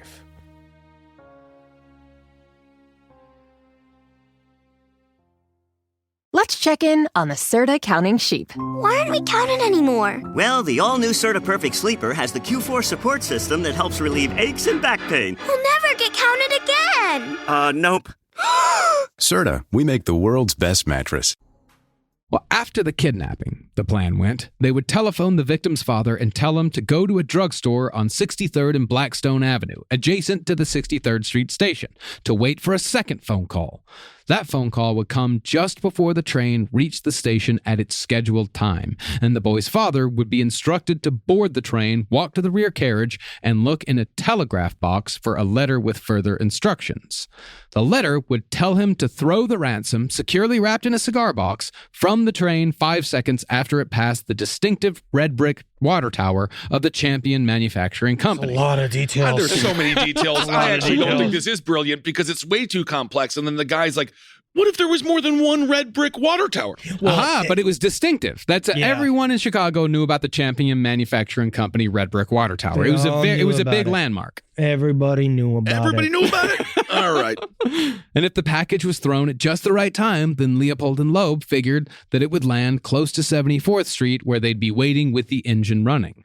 And sure enough, when they rehearsed it multiple times, the package landed exactly where they needed it to land. This is where the ransom part seems to be way more about control. Again, it's about because again, they want to get the money, but they don't care about the money. They don't care about the money. It's just about knowing that the father of this child is running around doing all of these tasks for you. Right. And it's another way to extend their little criminal, almost sexual game to like say like, okay, now we got him dancing on our puppet string while he doesn't even know we've already killed his kid. Oh. And it's also about making sure that the cops can't follow them, that they're not being seen. I mean, ultimately, it is about not getting caught and thinking, oh, I'm so smart for coming up with this very intricate plan that nobody could ever find Leopold and Loeb. And they're spending time tracking down the ransom note and all of that shit instead of looking for a body. Yeah. But since Leopold and Loeb were both extremely wealthy, Leopold had a distinctive rich kid car, a red Willis Knight sports car with a nickel bumper. Ooh. Which that's going to be bad for a getaway. Yes. Oh. So they decided to rent a car and create false identities to do so. This is all like, it's not, I don't know if it's the hobby. Sexual. It's their fucking hobby. It's literally, it's how they spend their time, because then they put all of this other time into this fucking plan too. It doesn't need to be this labyrinthian. Yeah. And I greatly simplified this plan. But basically, 2 weeks before the kidnapping was to take place, Nathan Leopold walked into a car rental company and told him that he was a traveling salesman named Mort Ballard. Yeah, name's Mort Ballard. I'm straight as a question mark. My name is... What I'm going to need from you is a hatchback, because that's where I'm calling it the Brown Mobile. Absolutely. My name is Larry Prolapse. Larry Prolapse. Oh, this is my buddy Larry Prolapse. Yes. We're just having a good time looking to rent a car to Brown in. Businessman. He's a businessman. That's what I meant, businessman. Yeah. And he said, I got to rent a car. Okay. So he paid a $400 deposit and put down a man named Lewis Mason as a reference, which was, of course, Richard Loeb, who was waiting at a diner a few blocks away. The rental company called for the reference, and Richard Loeb, posing as Lewis Mason, said that Mort Ballard of Peoria was the most dependable young man he'd ever met in his life. And as a result, Leopold and Loeb secured an untraceable rental for the day of the kidnapping, set for May 21st, 1924. Now, the day before, Nathan and Richard went on a shopping spree to pick up everything they needed for the kidnapping, the murder, and the ransom note. That's the funnest part. Yeah. It's like you're preparing for vacation. Yeah, that's awesome. I'm going to need a shovel. And we're going to need a little Snickers bar just in case we get hungry. And maybe we can get a little bag of chips in case we get hungry. I don't have time to cater this. What if we got a little piece of ham? We're moving on. Just in case we get hungry. Yeah. But then if we get the ham, we're going to have to get a little bit of ice to make sure the ham doesn't get too moist. Well, we have to concentrate on what we're doing here. We're doing a murder here, okay? But now that we have the ice, we can get some Coca-Cola. I feel like we're focusing too much on what we're having for lunch and not enough on how we need to kill a boy today. Okay. Well, from the stationery store, Nathan bought paper envelopes and a box of chocolate creams. It pretty much gave him the appearance that he's a man ready to write a love letter. I mean, my chocolate creams, of course. Soon after, though, Nathan went to a drugstore and bought a pint of hydrochloric acid and half a pint of ether, which suggested a different kind of night altogether. Wait a second. You can just buy that then? That was the first speedball. Oh, I see. Back then, you could just buy that. I mean, he told the clerk, like, hey, I am a student over at the college. I'm doing some science experiments. Name's Mort Ballard, and I am here for, not for Browning. Right. Certainly, I am ready to just do business with my acid. Do you know me? I'm addicted to ether. Richard, meanwhile, bought the murder weapons from a hardware store in the same neighborhood as the drugstore. And that day, Richard Loeb bought a rope and a sharp-edged chisel with a wooden handle, to preferably be used for bludgeoning, but stabbing was certainly an option as well. If we're feeling fun. If you're feeling that, that's fun. Murder store, hardware store. I mean, come on now. That's what's cool about a hardware store is you're surrounded by all those weapons. It smells like nails. Yeah. And finally, they wrote the ransom letter. Using a note published in Detective Story magazine as a model, Nathan typed the missive on the Underwood typewriter he'd stolen from Richard's old fraternity house, and did so without any grammatical or spelling errors, which will be very important later on. I spelled Beverly wrong. And have you done any research into the comparisons of the Leopold and Loeb ransom letter and the John Benet Ramsey ransom letter? No, I have not. Have you? Yes. Yes, I have. Maybe get a little Coca-Cola just in case we get hungry later. We need to kill a boy today. Yeah. Everything was set.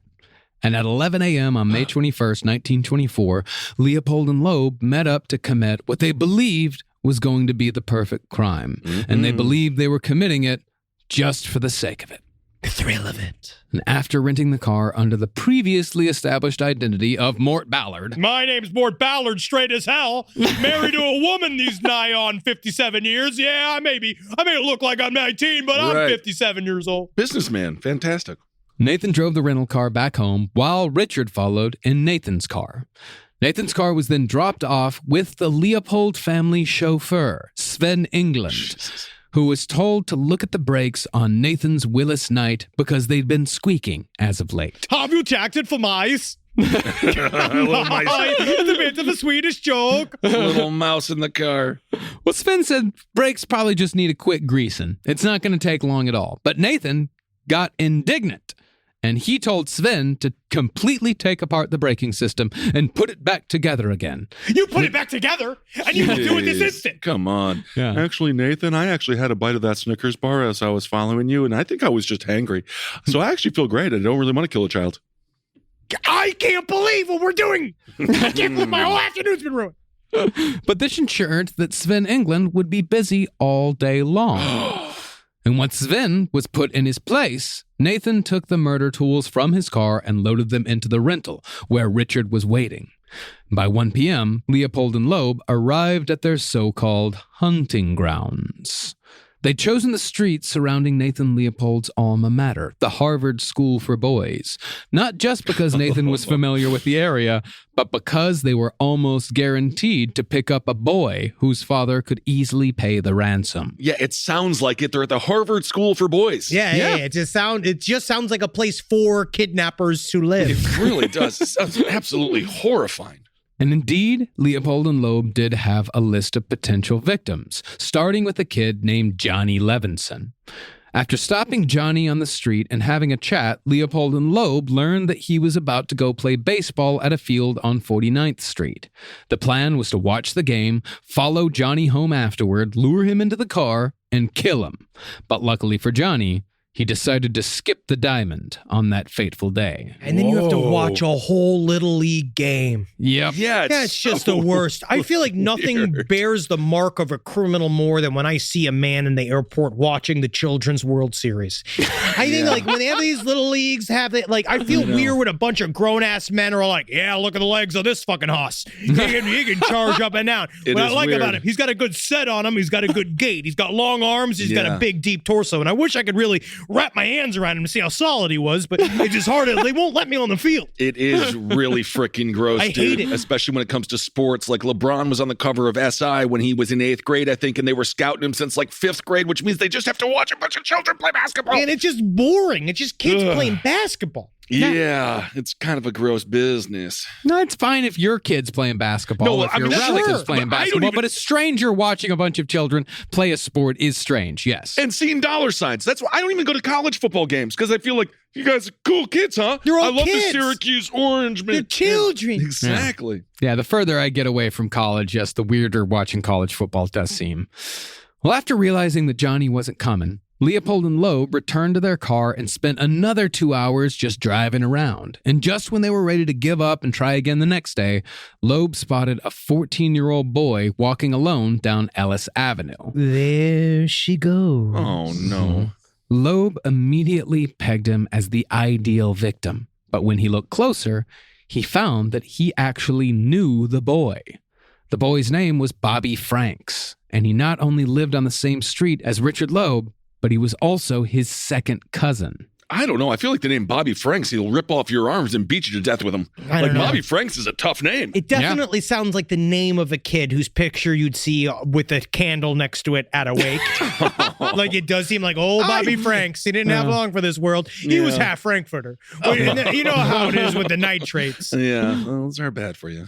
Bobby Franks' father, Jacob Franks, had actually purchased his home from Richard Loeb's father, which meant that not only was a ransom guaranteed, but luring Bobby into the rental car would be that much easier. Ugh.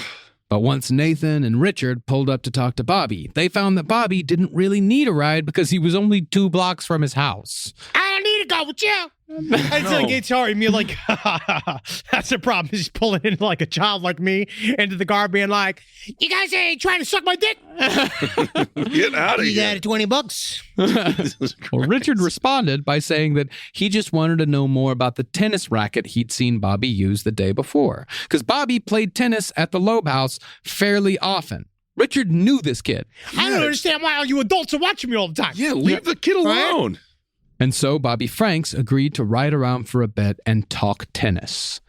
He got in the front seat while Nathan drove and Richard sat in the back. Then, as Nathan Leopold turned the car down 50th Street, Richard Loeb reached forward, covered Bobby's mouth with his left hand, and brought the blunt side of the chisel down hard on the boy's head with his right. He bashed his second cousin's skull again and again, spattering blood all over the car and Nathan's clothes. Bobby attempted to fight back, but eventually gave up, at which point Richard pulled him into the back seat and stuffed a cloth down the boy's throat as far as it would go. He then covered Bobby's mouth with tape, after which Bobby slid down to the floorboard and died from asphyxiation. Damn, that's a freaking brutal murder. Oh, yeah, and it's very far from a plan already. Yeah. Yeah. Continuing on calmly, Nathan drove toward the Indiana state line, and the pair stopped for hot dogs on the way with Bobby's corpse in the back seat of the car. This hot is a dogs. this Get is your a hot dogs. Kill your second cousin today. Hot dogs. Get your hot dogs. this is a BTK joke, I think, Yeah. because his name literally was Bobby Franks. You think God. so? Yeah. Yeah, maybe. Oh, God. They like doing everything that you can apply to shitheads, you can apply to Leopold and Loeb. Do you Without get a it? doubt. Do you, Nathan, do you get it? Yeah. You get it? You get it? Oh, But finally, after dark, they arrived at Wolf Lake, their disposal destination.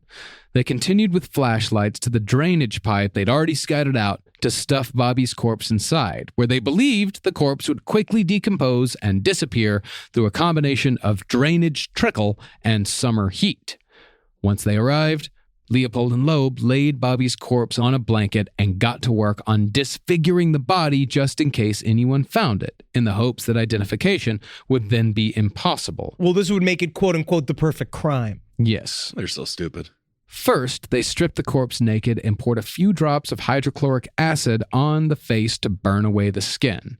Then, Nathan poured the rest on the corpse's genitals because he'd heard that it was possible to identify a body by the shape of its genitals. Richard's like, who have you been talking to? That's Yeah. not me. Number one, who have you else you been talking to? And also number two, that's the grossest factoid I've heard in a minute. It must have been some horny-ass Sherlock Holmes book you read where Sherlock was like, I know exactly who that is. You can tell by the vagina. Well, finally, it came time to shove the body into the drainage pipe. But frustratingly for the two supposed master criminals, the pipe was too narrow, and it took quite a bit of effort to get it to fit even a little bit. And in the end, the feet still stuck out. Jeez. I just don't like the look of it. I don't like the look of it. It looks like a deranged cannoli. I don't want this to be your signature, Richard. Well, it's definitely not hidden, so that's not a good idea. Dirty Italians. But the thing that Leopold and Loeb were soon to discover is that it doesn't matter how long you spend planning your crime if you leave evidence behind. Yep. And just as Richard was climbing out of the drainage ditch, he heard a metallic clink. After searching with his flashlight, he couldn't find anything incriminating, so he decided, fuck it. Probably wasn't anything. Crushed it. Yeah, Should be nailed it. good. We'll fucking handle it in post. All right, high fives all Hot around. dogs. Get your hot dogs. Just murder your second cousin. Hot dogs. So he and Nathan returned to the rental, secure in their belief that they'd committed the perfect crime. They're so stupid. After returning to Chicago, they drove to Hyde Park, bought 2 6-cent stamps, and mailed off the ransom note, which was sure to arrive the next morning.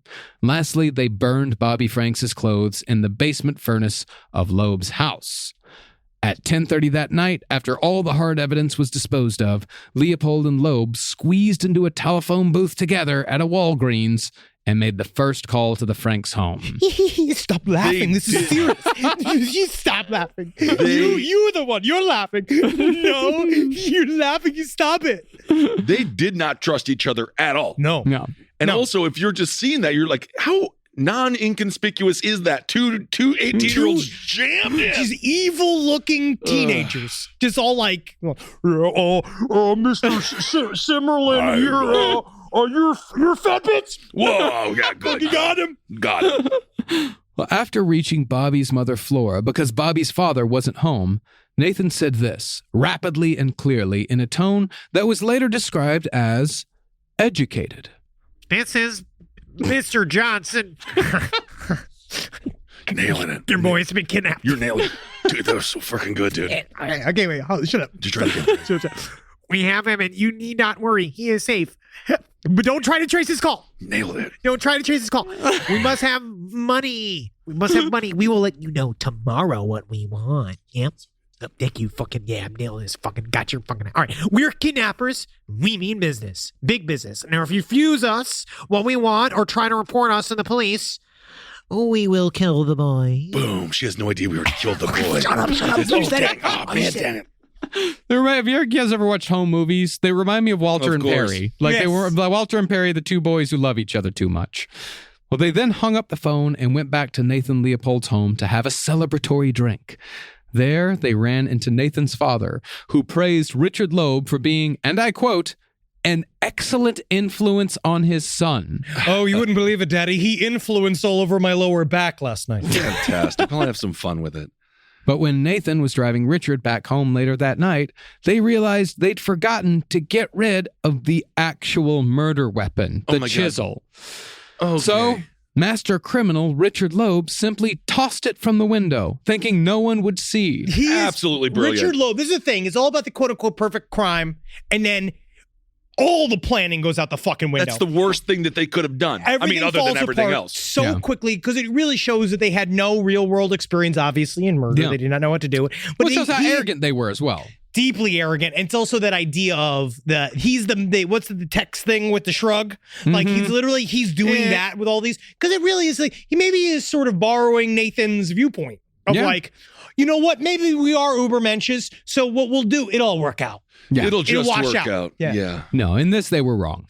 A night watchman named Bernie Hunt heard the clink of the chisel hit the sidewalk, and after he picked up the blood-stained implement, he saw that it had been thrown from a distinctive red Willis Knight sports car with nickel bumpers. And it was the only one that had a license plate that says "Brown Me," which was incredible. So if you got that, if that's on your register, Have fun, sure. However, there was still one gigantic piece of evidence to take care of the next day, and that was the rental car where the murder actually took place. Yeah. The next morning, the Leopold family chauffeur, Sven, found Nathan and Richard scrubbing a mysterious red substance from the inside of the vehicle. It seems to have some fault of they're here. I'm sorry. Yeah. There seems to be some form of exploding. What do you think, Sven? What do you think that is? Hamburgers or some kind of exploding cherry pie in here. Oh, yeah. Maybe it was a cherry pie. Yeah. Who knows? What could that be? Well, thinking quickly, Richard claimed that they'd simply spilled wine. Like a lot of wine. You know how you always do when you're driving. So best case scenario, they're just hammered while driving. Okay, great. Well, Nathan said that he'd appreciate it if Sven didn't mention it to his parents because they'd been doing a bit of bootlegging. And this is prohibition, so it's, a couple of kids sowing some wild oats, doing some bootlegging, glass of wine or a bottle of wine breaks. It's not the most implausible thing. Yeah, I remember when my father dropped his clog in the flurg, and we went on into the flurg to look for his clog, and it is very difficult to be in the flurg. Are you allowed to talk to me, Sven? Thank you. And so Sven England kept his trap shut for the time being. Eventually, Sven England would talk a lot, and it would not be good. Uh-oh. Around the same time, the ransom note arrived at the Franks' home claiming that Bobby was indeed still alive. The note demanded $10,000 in old bills delivered in a cigar box wrapped in white paper and sealed with wax. And if you do read the actual letter, it's the term "and hence" was used in both of the letters. And it was used and it really is, it's very distinctive. And then when you look at it in the John Benet Ramsey ransom note too, you look at it and you're like, that's fucking weird because I don't use the word "and hence." Do you use "and hence"? Sometimes if it's appropriate. Yeah, but I use it sarcastically. It's mostly like "and hence," and then I tip shit big. I say it alone to a toilet. Yeah. I like saying "and hence," but I think I just like saying "and hence" because of the John Benet Ramsey note, and I know that that's a big deal. That's a big part of it. That is why? Wow, you like it that much, huh? Well, is that what you're doing? Is that what you want to cover your onk up with? Is the tattoo of the John Benet Ramsey ransom note? I already covered it up with my fucking sick-ass Castlevania tattoo, which I got done by fucking Tammy B out at Night Owl Tattoo over in fucking Northampton, Massachusetts. Go check them out. They're fucking sick. I get it. All right. Very cool. Very cool. Well, the letter also warned that if the kidnapper's instructions weren't followed to the letter, the boy would die. If they did what they were told, though, Bobby would be returned within 6 hours of payment. What neither Leopold and Loeb nor the Franks knew at this time, however, was that Bobby's body had already been found. Oh, dang. A Polish pump worker named Tony Minke had easily spotted a foot poking out from the drainage pipe in the early hours of the morn. Look at that, a Polish hero. Hey, man, it happens. Wow. Yeah. And you, of course, discovered the naked body of Bobby Franks. And after calling the police and pulling the body out of the pipe with the help of a few other men, Minke and the others searched the area for the boy's clothes. But what they found was something else entirely. Just a few feet from the drainage pipe, another pump worker named Paul Korf found a pair of expensive and distinctive eyeglasses with tortoiseshell frames, which were assumed to belong to the victim. But the glasses didn't belong to Bobby Franks. Rather, they belonged to Richard Loeb. And it's there that we'll pick back up for part 2 of our 3-part series. This is one of those stories. I forgot my glasses. My glasses. Oh, my glasses. This is one of those stories that is true crime history for a reason, because the process of the investigation will go, and then it's going to be repeated throughout history. This becomes the epitome of an example of a celebrity crime trial. Yeah. That it comes huge. You got like some of the biggest names in 20th century history will be there. Like, like somebody like Clarence Darrow, he's going to be, it's interesting. You'll see that it works its way into history. And that's Very why interesting. You got to be careful what your fantasies lead you to. Indeed. Well, absolutely. Leopold and Loeb, 2 people who I'm excited to hear come to justice. Come to justice. And we are coming to Nashville. Yes. June 18th, we're going to be there, the Ryman Auditorium. Can't All wait. of LPN's going to be there. The Jamboree's going to be rocking. If you can't be there, we only got about like 100 tickets left, but please come buy tickets to put your butt in the seat in person, because again, I have no clue how, if we're going to do this again or when we're going to do this again. Absolutely. And if not, this is every single LPN show doing their own segment. Like, of course, we'll be there. We'll be hosting. We'll do our segment as well. But this is mostly an LPN focused show where everyone's going to be doing their own thing. No Dogs in Space. We got a fucking super cool bit written. Can't wait to perform live. No Dogs in Space live for the very first time. It's going to be so fucking great. Can't wait. We got a live band that's going to be, we actually have a live band that's going to be playing the music for it. It's going to be so fucking Urban cool. Pioneers, man. I'm so excited. Yeah. That's your family too, which is Yeah, it's really my cool family. to have Yeah. them there. Like, it's going to be so cool. But if you can't make it in person, go to momenthouse.com/LPOTL and you can buy a live stream ticket to watch it from the nudity of your own home. Absolutely. And it'd be great, man. Because again, I don't know if we're going to do this again. So we can't or when. wait. And my only word of advice, have your first beer at the start of the show. And then by the end of it, you'll have 5 or 6 in you and you'll be ready to rock and roll. No need to pre-party because it's going to be about 3 hours long. It's a big. And we want you to remember. And Top Hat will be there and Page 7 will be there. You'll see how all of the strange looking bodies that make up our network. And then we got Last Comic Book on the left. We're selling that. You get to go and order it from Z2 Comics. Yeah, it's it's so fucking, it's absolutely gorgeous. Looking through it, there's so much work and time and love went into this book, and so I hope you guys like it. And is that it? Yeah, basically. And Spring Hill Jack's got a new blend. A new blend. I got a new. It's kind of. He corrected me because I said it was a lighter roast, and it's not. It's just it feels lighter. Same beans, same roast. There we go. With a little bit of a different technique, but equally as delicious. I love me some for Spring Hill Jack. I had it this morning, and I just so nice as shit. Absolutely. It really is, especially because I go down there and again, I go, and hence. And then I build up the tension for myself and I just back up the truck and go beep, beep, beep, beep from across the room. And then I land her. Then I shit. That's nice. Gotta evacuate some waste there. All right, everyone. Well, thank you so much for listening. Hail yourselves. Hail Satan. Yogin. Magustulations, everybody. Yeah, man. Magustulations all around for all the children in the world. Absolutely. If you see your second cousin walking around, go hang out, have a nice time together. Don't kill him. Don't kill him. Unless they're a fucking... Don't kill them. No, even then. Because it's mutually... You're going to get caught, especially nowadays. That's why we got to frame them for murder. Of themselves. Maybe. For suicide. We'll get to part 2. Let's get to part 2. This show is made possible by listeners like you. Thanks to our ad sponsors, you can support our shows by supporting them. For more shows like the one you just listened to, go to lastpodcastnetwork.com.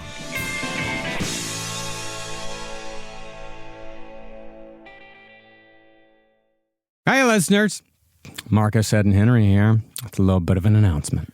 You loving all the episodes of Last Podcasts on the Left lately? Well, listen, now you can get even more from us. Squeeze it out of us. If you want to hear new episodes ad-free and unlock access to Last Podcast on the Left 7 days early, subscribe to SiriusXM Podcast Plus on Apple Podcasts or visit SiriusXM.com/Podcast Plus to start your free trial today.